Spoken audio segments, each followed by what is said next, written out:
வணக்கம். இன்னைக்கு நாம ஒரு ரொம்ப முக்கியமான விஷயத்தை பத்தி பார்க்க போறோம். அதுதான் பர்சனல் ஆக்சிடென்ட் இன்சூரன்ஸ். இத பத்தி நிறைய பேருக்கு நிறைய சந்தேகங்கள் இருக்கு.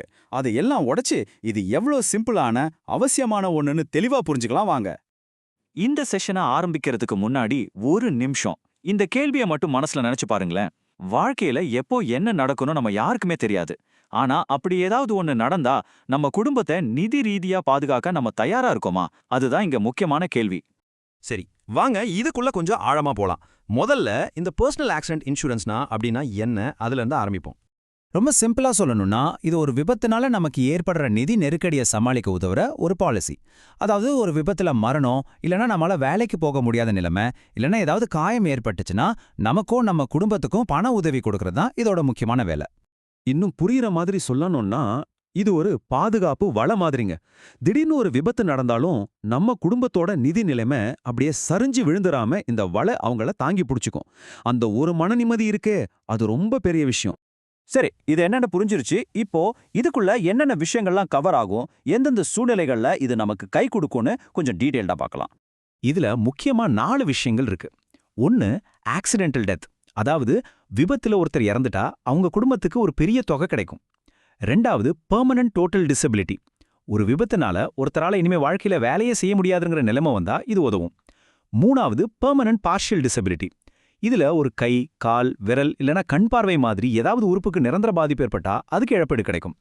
கடைசியா டெம்பரரி டோட்டல் டிசபிலிட்டி, ஒரு விபத்துனால கொஞ்ச நாள், அதாவது சில வாரங்கள் இல்ல மாசங்கள் பெட்ல இருக்க வேண்டிய நிலைமை வந்தா அந்த டைம்ல வர வருமான இழப்பை இது சரி செய்யும். இந்த மாதிரி ஒவ்வொரு நிலைக்கும் இது ஒரு நிதி பாதுகாப்பு கொடுக்குது. இப்போ பொதுவா எல்லாருக்கும் வர்ற ஒரு பெரிய சந்தேகம், இதுவும் ஹெல்த் இன்சூரன்ஸும் ஒண்ணுதானே? இல்லவே இல்லைங்க, ரெண்டுக்கும் பெரிய வித்தியாசம் இருக்கு. அது என்னன்னு இப்ப தெளிவா புரிஞ்சுக்கலாம். இந்த ஒப்பீடு பார்த்தா உங்களுக்கு ரொம்ப ஈஸியா புரியும். ஹெல்த் இன்சூரன்ஸ் நீங்க ஆஸ்பத்திரியில சேரும்போது வர்ற பில், மருந்து செலவு, டாக்டர் ஃபீஸ்னு எல்லாத்தையும் பார்த்துக்கும். ஆனா ஆக்சிடென்ட் இன்சூரன்ஸ் அப்படி இல்ல. இது விபத்துனால வர்ற வருமான இழப்புக்கோ இல்லனா ஒரு இயலாமைக்கோ ஒரு மொத்த தொகையை உங்க கையில கொடுக்கும். சிம்பிளா சொல்லணும்னா, ஒன்னு உங்க ட்ரீட்மெண்ட்டுக்கு, இன்னொன்னு உங்க வாழ்க்கையை திரும்ப ஆரம்பிக்கிறதுக்கு. சரி, ஒரு பாலிசி எடுக்கிறதுக்கு முன்னாடி அதுல என்னெல்லாம் கவர் ஆகும்னு தெரிஞ்சுக்கிறது எவ்வளவு முக்கியமோ, அதே மாதிரி என்னெல்லாம் கவர் ஆகாதுன்னு தெரிஞ்சுக்கிறதும் ரொம்ப ரொம்ப முக்கியம். அதைத்தான் எக்ஸ்க்ளூஷன்ஸ், அதாவது விலக்குகள்னு சொல்லுவாங்க. பொதுவா பாத்தீங்கன்னா தனக்குத்தானே காயம் ஏற்படுத்திக்கிறது, ரொம்ப ஆபத்தான அட்வென்ச்சர் ஸ்போர்ட்ஸ்ல கலந்துக்கிறது, இல்ல குடிச்சிட்டு வண்டி ஓட்டி விபத்துல சிக்கிறது, இந்த மாதிரியான விஷயங்களுக்கு கிளைம் கிடைக்காது. இதையெல்லாம் நம்ம முன்னாடியே தெரிஞ்சு வச்சுக்கிட்டா பின்னாடி எந்த விதமான ஏமாற்றமும் இருக்காது.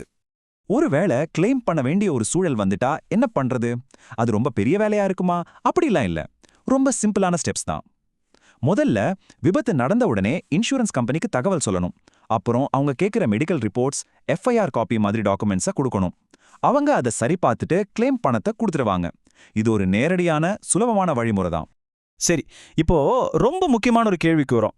இந்த இன்சூரன்ஸ் யாருக்கெல்லாம் ரொம்ப ரொம்ப அவசியம்? இது உங்களுக்கு தேவையா இல்லையான்னு எப்படி முடிவு பண்றது? இங்க இருக்கிற பாயிண்ட்ஸை கொஞ்சம் பாருங்க. உங்க குடும்பத்துல நீங்க ஒருத்தர் தான் சம்பாதிக்கிறீங்கன்னா, இல்ல உங்க வருமானத்தை நம்பி உங்க குழந்தைங்க, பெற்றோர் இருக்காங்கன்னா நீங்க இதை பத்தி கண்டிப்பா யோசிக்கணும். அது மட்டும் இல்ல, வேலை விஷயமா அடிக்கடி டிராவல் பண்றவரா இருந்தாலோ, இல்ல கட்டுமானம், தொழிற்சாலைகள் மாதிரி கொஞ்சம் ரிஸ்க் அதிகமுள்ள வேலையில இருந்தாலோ, இது உங்களுக்கு ஒரு எக்ஸ்ட்ரா கவசம் மாதிரி. நம்மள நம்பி இருக்கிறவங்களோட எதிர்காலம் ரொம்ப முக்கியம் இல்லையா? சரி, இதுவரைக்கும் நாம பார்த்த எல்லா விஷயத்தையும் ஒன்னா சேர்த்து இதோட மொத்த முக்கியத்துவத்தையும் ஒரே பார்வையில பார்க்கலாம் வாங்க. பாருங்க, இந்த ஒரு வரி எல்லாத்தையும் எவ்வளோ அழகா சொல்லுது. விபத்து நடக்காம நம்மளால தடுக்க முடியாது, அது நம்ம கையில இல்ல. ஆனா அந்த விபத்துனால நம்ம குடும்பத்தோட நிதி நிலைமை மொத்தமா அழிஞ்சு போகாம நம்மளால தடுக்க முடியும். அதுக்கு தான் இந்த காப்பீடு. ஒருவேளை விபத்துனால உங்க வருமானம் நின்னுட்டா கூட இந்த இன்சூரன்ஸ் பணம் ஒரு மாற்று வருமானமா இருக்கும். உங்க குடும்பத்தோட தேவைகள், உங்க குழந்தைங்களோட படிப்பு, கனவுகள்னு எதுவும் தடைபடாம இருக்க இது ஒரு பெரிய சப்போர்ட் சிஸ்டமா இருக்கும். நாம இந்த விளக்கத்தை ஆரம்பிக்கும் போது ஒரு கேள்வி கேட்டோம் இல்லையா? இப்போ அதே கேள்வியோட முடிக்கிறேன். ஒரு நிமிஷம் உங்களையே நீங்க கேட்டுக்கோங்க. உங்க குடும்பத்தோட எதிர்காலம் உண்மையிலேயே நிதி ரீதியா பாதுகாப்பா இருக்கா? இத பத்தி நீங்க இன்னைக்கு சிந்திக்க ஆரம்பிக்கிறது தான் அவங்களுக்கான ஒரு பாதுகாப்பான எதிர்காலத்தோட முதல் படி.